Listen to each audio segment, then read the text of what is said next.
Esse é o podcast Cenas Ribeirinhas, uma produção da Cia Biruta de Teatro com incentivo do Governo de Pernambuco através da Lei Aldir Blanc.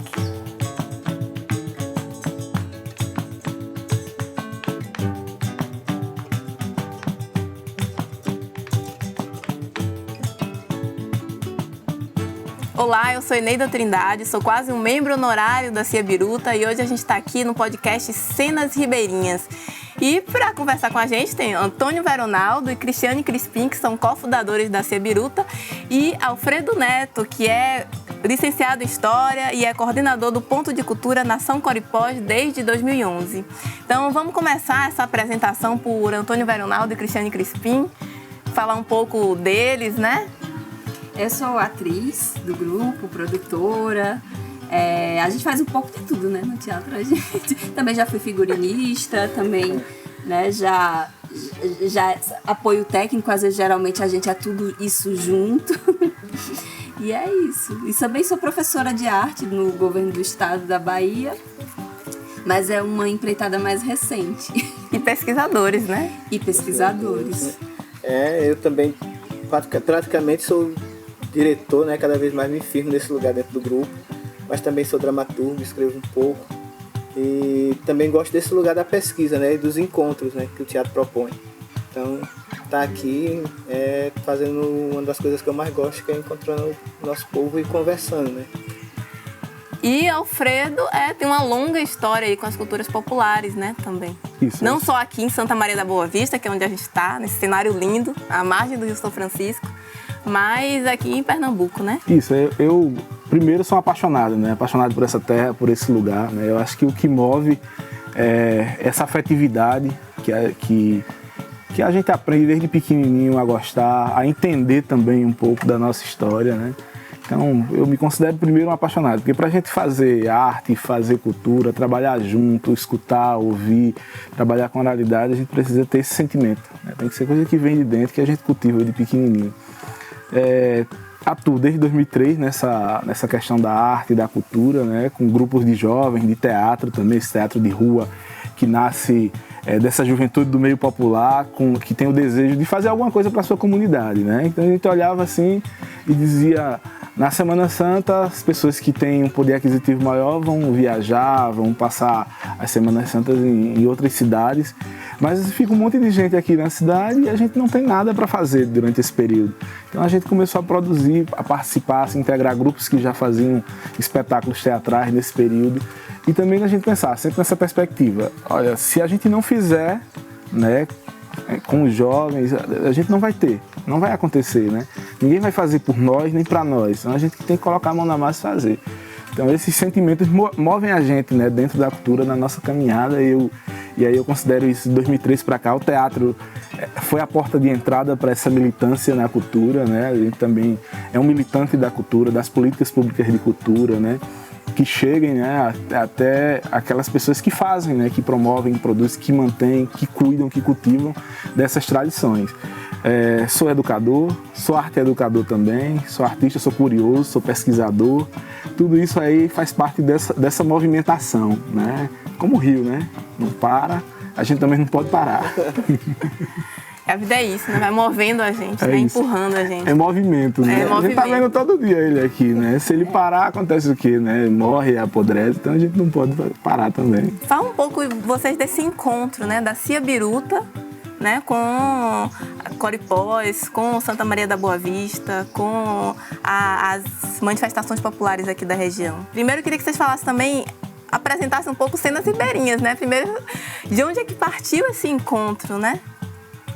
Da pesquisa. A gente começou a pensar uma pesquisa lá no grupo, né? Porque a gente também é um grupo de comunidade e periferia. E quando a gente tinha iniciado ali em 2008, 3, 4 anos do grupo, a gente tá ali o tempo todo se pensando, né? O que a gente é, o que a gente faz enquanto grupo. Que cada trabalho novo você vai pensando assim, no que esse trabalho pode realmente estar ali dialogando, não só montar um espetáculo por um espetáculo, mas como é que é esse seu fazer, essa sua busca por estar fazendo teatro, no que ele vai dialogar mesmo com o seu entorno, né? E a gente, como um grupo de periferia, buscando saber esse nosso lugar, a gente sempre sentiu necessidade de saber de onde também a gente vem, como é que a gente vai parar nas periferias, né? Que isso é uma grande questão. O lugar da periferia é um lugar ali à margem, né? De escamoteamento, né? Digamos assim. Mas como é que a gente vem parar aqui?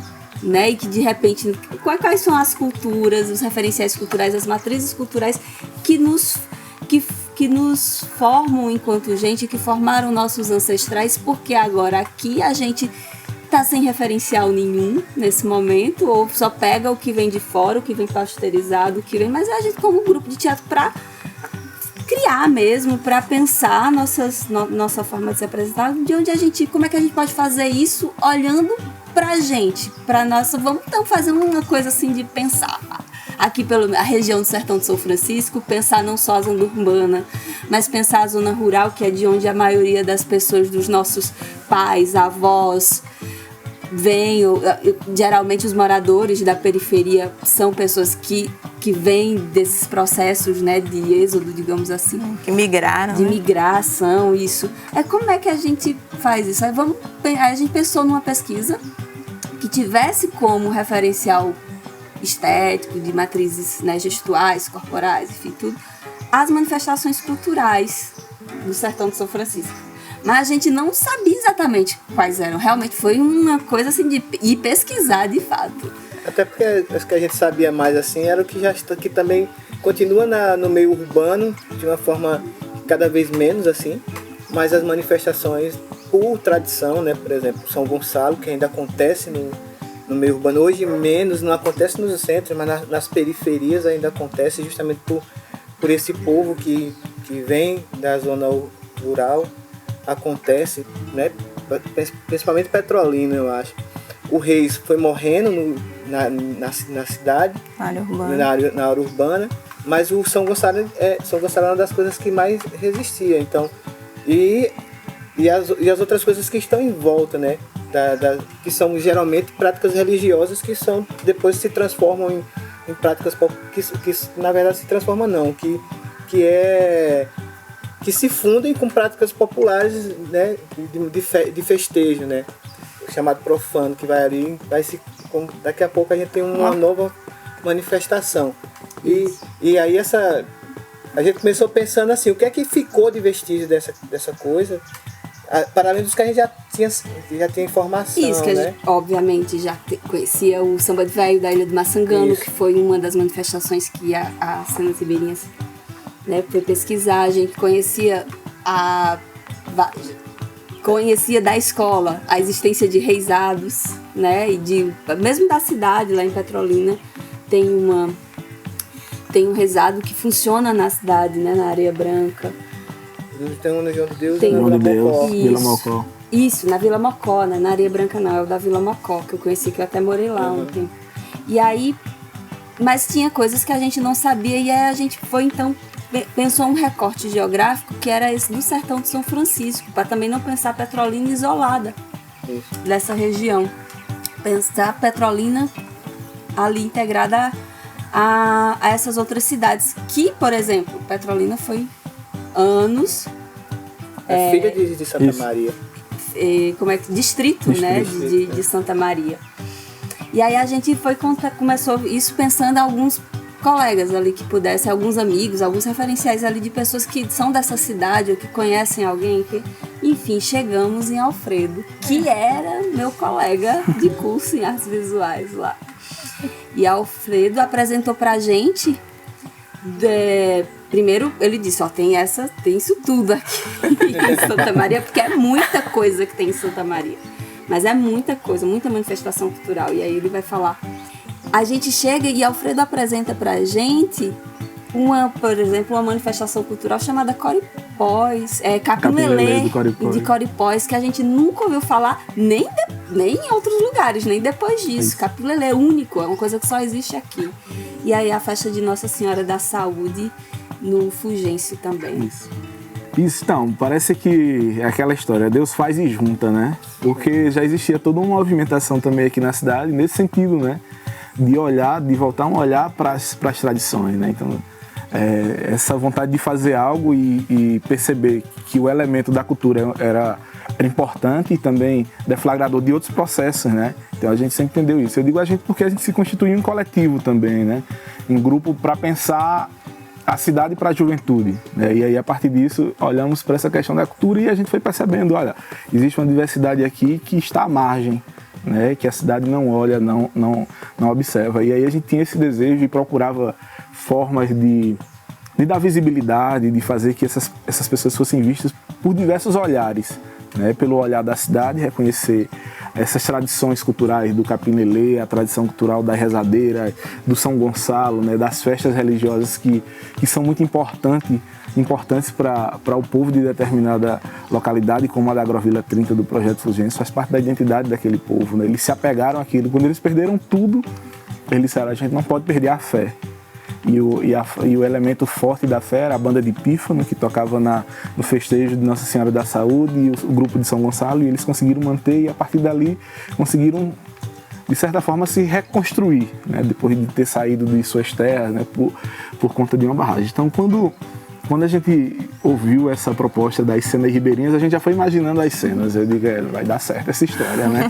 Porque já existia essa necessidade e a gente já estava buscando também, né, formas, claro, bem limitados, né, na época ainda, de construir isso, né, tentar convencer as pessoas de que, olha, isso é importante, é a nossa história, né, são histórias que ajudam a contar a nossa história, que formam a nossa identidade, né.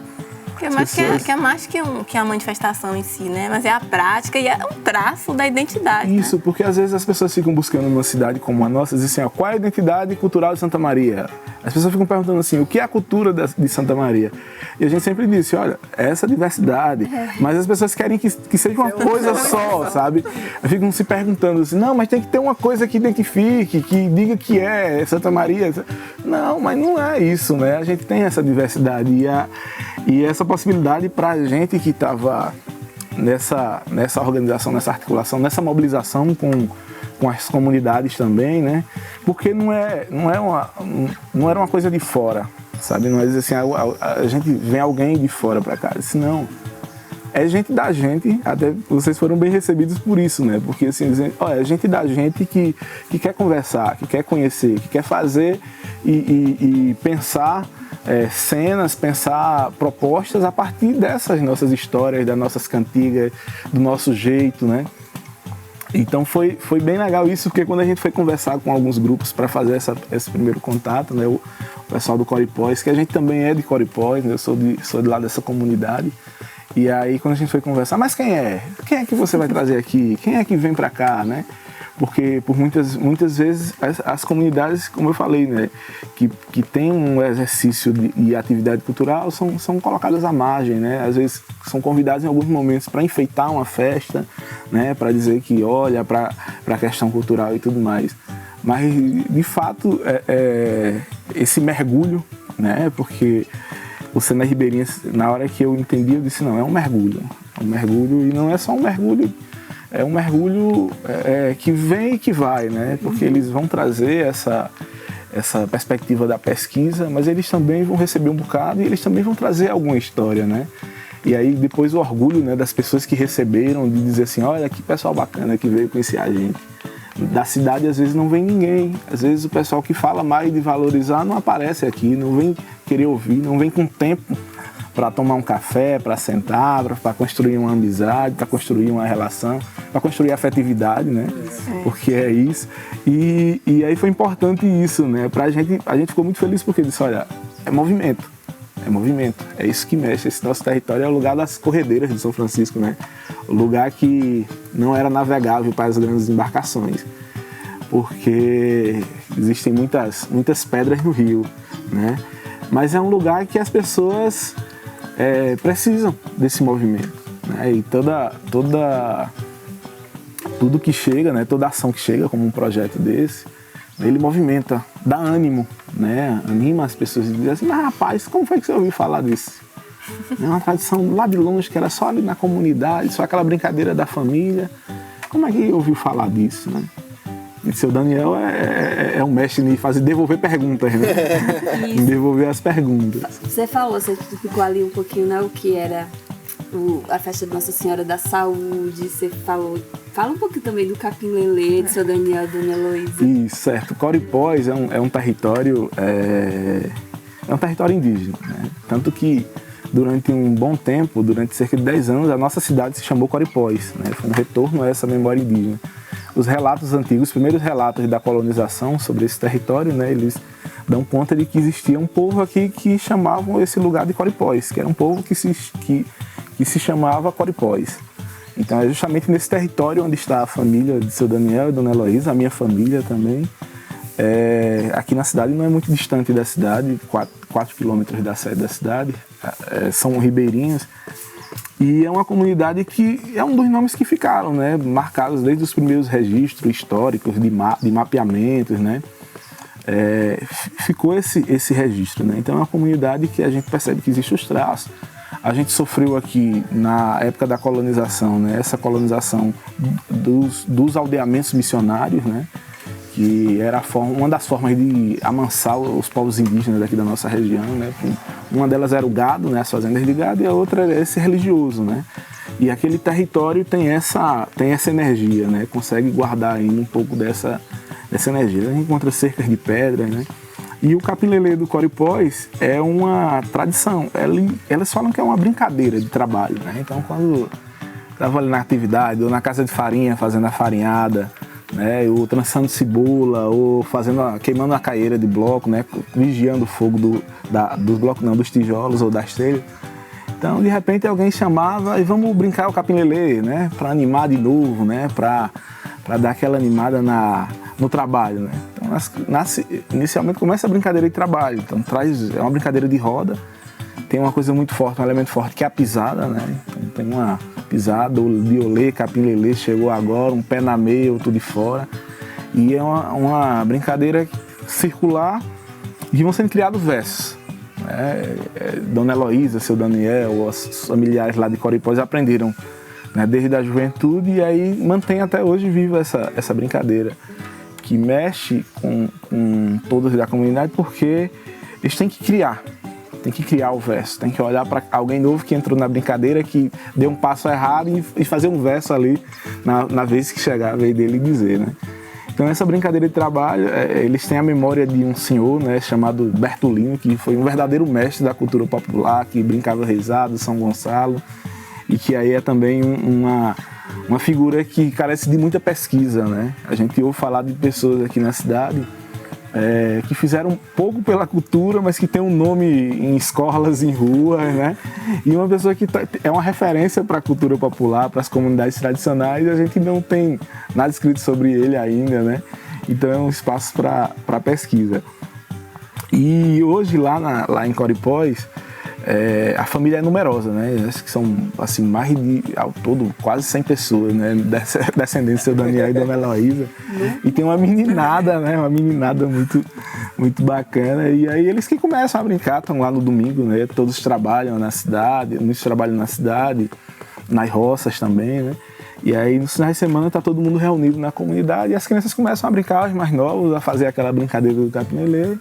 E aí instiga os mais velhos, né? Dizer assim, não, calma aí, não é assim não, vem aqui, vamos ensinar. E aí de repente tá aquela roda grande já no terreiro lá de seu Daniel, animando, né? E dando uma energia nova, né?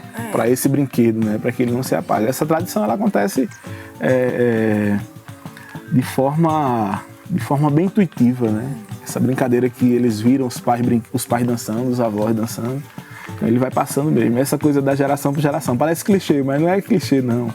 É a realidade, né? É o que acontece, né? É incorporado, né? Isso. Acaba que tá na memória do corpo, dessas crianças que vão vendo, vão aprendendo nas cantigas, nas histórias, né?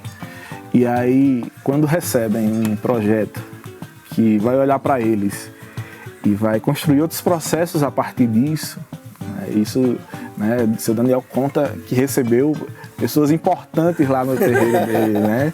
E disse que realmente, né, porque ele considera essa troca, né? As pessoas que consideraram aquela tradição que eles fazem importante são importantes para ele também, né?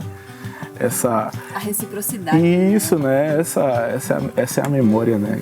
A memória com afeto, né? E quase 10 anos. Isso, né? Tanto tempo atrás. Até hoje ele lembra, né? Cadê aquelas pessoas? E acho que Renata veio também, né? Renata Rosa veio, conheceu, né? A gente brincou com ela, fez uma roda lá no quintal. E aí depois ele ouviu uma música dela na novela. Menino, pra quê? Essa mulher teve aqui. Foi ela. O Fred disse, foi ela, peraí. Aí eu vi a música, mas isso é bonito, né? De dizer, as pessoas que passam depois, nos espaços de debate da política pública de cultura, de chegar e dizer assim, olha, as pessoas estão vindo aqui olhar a gente, entender a nossa tradição, a nossa cantiga, a nossa pisada, né? Estão construindo cenas sobre isso, né? Porque o teatro é potente para contar essas histórias, né? Para potencializar aquilo que está ali guardado, que foi produzido, gerado e cultivado durante muito tempo, né? E aqui, às vezes, a cidade não vai olhar para isso, né? Vai deixar isso lá de canto, né? Ou às vezes chama para enfeitar uma festa na praça, para dizer que está valorizando a cultura, isso, né? Então fica mais no lugar ali do folclore, de como se fosse algo encenado ou tivesse ali uma memória do passado e não uma coisa viva que está ali. Que está pulsante, que está pulsando todo dia, está pulsando nos mais novos e está, enfim, ganhando força, né? Está acontecendo. E recentemente, quando eles participaram de um intercâmbio, né? Com um mestre coquista também. E aí foi importante, e aí a gente veio, que quem veio participar do intercâmbio já é outra geração, sabe? Era aquela meninada que quando o Cenas Ribeirinhas veio era pequenininho, às vezes estava no braço, e essa meninada que está tomando a frente, né? Tinha uma jovem também, a Amanda participava naquela época, né? Agora tem Ádila, também já é uma nova geração que já está participando e tocando, e de repente ela liga pra gente e diz assim, como é que eu faço para inscrever uma foto do Capim Lelê no concurso de fotografia do estado de Pernambuco, né? Aí esse menino aí, tu tá fazendo isso? Não, é que eu quero colocar lá pra gente ver se dá certa premiação. Então que se interessa em participar disso, né? Então são essas construções, né? Algum tempo depois a gente consegue perceber isso, né? Que às vezes um olhar, alguém que chega, que participa, que se integra junto, que mergulha junto com a comunidade, e aquilo ali gera diversos processos. Eu acho que para vocês, né, imagino como deve ter sido, né? Fazer esse momento, essa pesquisa, e o resultado disso depois, né? De mostrar com as comunidades, né? Construir essa devolutiva, porque também tem isso, né? Às vezes muita gente participa, vem nas comunidades, observa, né? Recebe, bebe dali, mergulha junto e depois desaparece, assim, né? Como é que foi aí para vocês, depois dessa vivência, né? Dessa pesquisa de campo, da vivência, da observação, levar esses elementos para o teatro, né? Criou uma confusão, né? Como é que a gente vai transformar a vida real, né, no teatro, em cena, né? Eu acho que tem duas coisas assim, né? Primeira coisa é entender para que isso ia servir para a gente enquanto um grupo de teatro. Porque a princípio a gente estava indo por um caminho que era simples, tentar mapear ali o gestual. E esse ver que é desse gestual faria, mas quando você vai para uma pesquisa que as manifestações populares, elas são muito mais que gestuais, é como o Felipe já colocou, é como se fosse um mapeamento da sua vida cotidiana. Então, tipo, tá ali registrado toda a estrutura da formação da comunidade, do seu povo, daquela família. Então, é muito mais do que ir lá e só ver algum gestual e perceber a relação direta com os elementos da natureza, assim. Então, quando você vai ver o Capim Lelê, que tem uma pisada muito parecida com o Toré dos Trucais, que no Reis, que vai direto parecido com a pisada do Reis também, que os reis dançados daqui são reis que são muito pisada, muito firme no chão, que é uma característica desse povo que é de origem indígena, tá entendendo? Então você vai começando a ver para além disso, e as histórias que estão em volta das manifestações. Então, muitas das histórias que foram contadas nos encontros, elas têm um potencial dramático.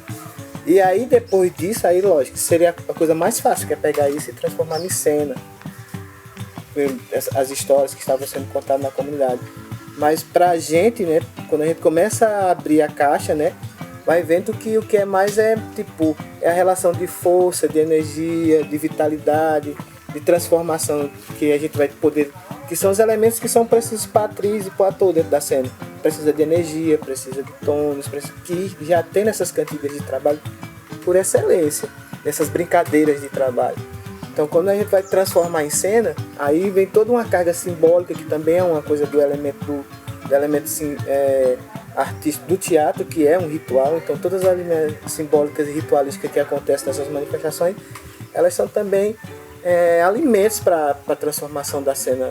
Também da espiritualidade, da Total. energia que tá ali, né? Exato. Que assim, que essa relação forte, né, com a pisada, com a terra, né, com esse elemento terra, né?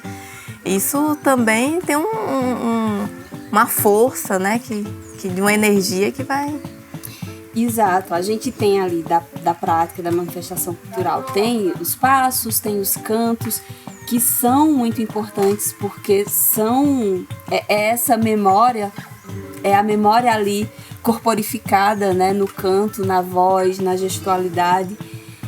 Mas junto com isso, a gente tem toda uma cosmovisão. Isso. Né, que pra gente também na pesquisa nos interessava. Por isso que a gente foi mais de uma vez no Coripós. E a gente viu o Capim Lelê quando o Capim Lelê tinha que se apresentar. E aí a gente ia lá, acompanhava.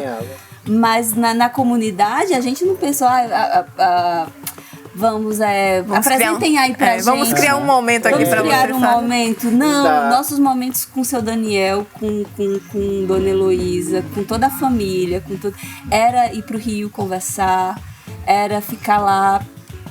Subir o Monte Carmelo. Era subir o monte, escutar eles. E era dormir lá e acordar com Dona Heloísa cantarolando.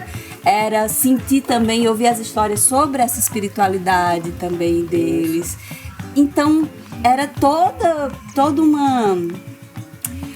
uma vida ali, né, que também se manifestava esteticamente através do Capim Lelê, mas não só, tem de outras formas também que a gente foi ali captando para poder pôr na cena.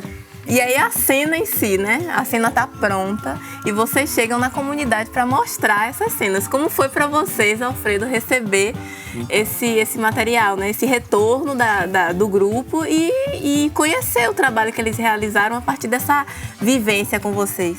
Então, primeiro é isso de ter a devolutiva. Isso é importantíssimo, sabe? Muitos grupos de cultura popular até ficam desconfiados de orelha em pé com alguns projetos, né? Que alguém vem e bebe da fonte e não retorna, né? Mas essa devolutiva foi muito importante, até porque a comunidade não passava por um momento muito bom, né? Tinha perdido alguém importante, né?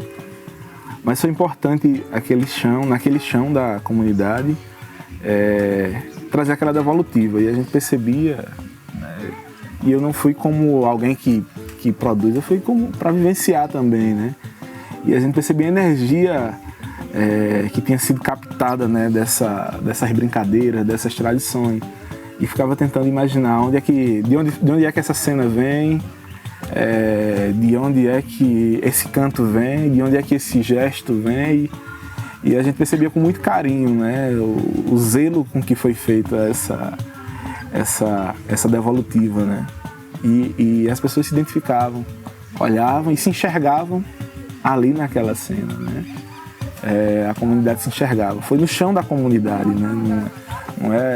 E ali não é que ali foi um palco, não era um palco ali. Não, era o chão da comunidade e a comunidade vivenciou junto ali daquele momento, né?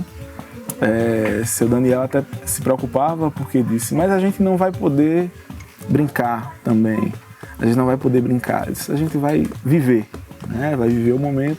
E aí eles fizeram disso. Para mim ali era uma atualização da ancestralidade, né? Presente, a gente percebia toda aquela força, a energia que vem da terra, a energia da água, né? Esse elemento da água é importantíssimo para a gente. E as cenas que foram produzidas, elas falam disso, né? Falam do meio onde a gente está, falam da caatinga, da forma de viver, das formas de vida que as pessoas desenvolveram aqui nesse lugar, né? As margens do nosso velho Chico, do Opara, né? Nós somos o povo do Rio. E as cenas retrataram isso. Esse povo do Rio que tem um pé dentro d'água, que tem um pé na caatinga, né? e a força das toadas, dos bailados, das cantigas, isso mexeu. Eu lembro, eu acho que eu me senti naquele dia, acho que é a única vez que eu entrei no teatro do Sesc para assistir um espetáculo de dança, Rio de Contas, e o sentimento foi o mesmo, né? A cena envolveu, não tinha a acústica do teatro, não tinha as luzes do teatro, mas tinha as luzes do terreiro, de seu Daniel e de Dona Heloísa, e aquilo moveu, né, nos encantou, né? Ali foi um momento de encantamento, com certeza, de ancestralidade presente ali, né? A gente via a força que aquela cena provocou, né? E naquele momento que não estava sendo muito fácil para a comunidade, mas que com certeza foi a hora certa de fazer aquela devolutiva, aquele momento, né? Assim como o Capim Lelê é um momento de reanimar, né? De reanimar no cansaço do trabalho, também eu percebi aquele momento como esse momento também de reanimar diante de uma situação difícil da vida e daquele momento. Eu percebi nessa forma. Gente, é incrível como eu me emociono ouvindo as histórias sobre cenas ribeirinhas, assim. Eu não sou do sertão, né? Não sou ribeirinha também, mas assim, conhecer essas histórias, ter contato com essas histórias me emocionam muito, porque assim, eu já estou aqui na região há mais de 10 anos, então, tipo, eu vou me sentindo cada vez mais, né, da região. E ouvir essa história vai me fazendo também, eu acho que essa identidade também vai, assim, isso vai tomando conta também de mim, né? Minha identidade vai se apropriando disso, né? O eu vai se apropriando um pouco disso. Eu vou me sentindo cada vez mais parte, mais pertencente, né, a esse local. Enfim, nosso bate-papo, né, tá encerrando, infelizmente. Quero agradecer muito a vocês por ter partilhado essas histórias, né, comigo. E quero dizer que para vocês que estão assistindo, compartilhem, curtam, enviem para os amigos. É isso, gente. Até mais. Até mais. Até mais. Que venham outras cenas ribeirinhas. Venham outras.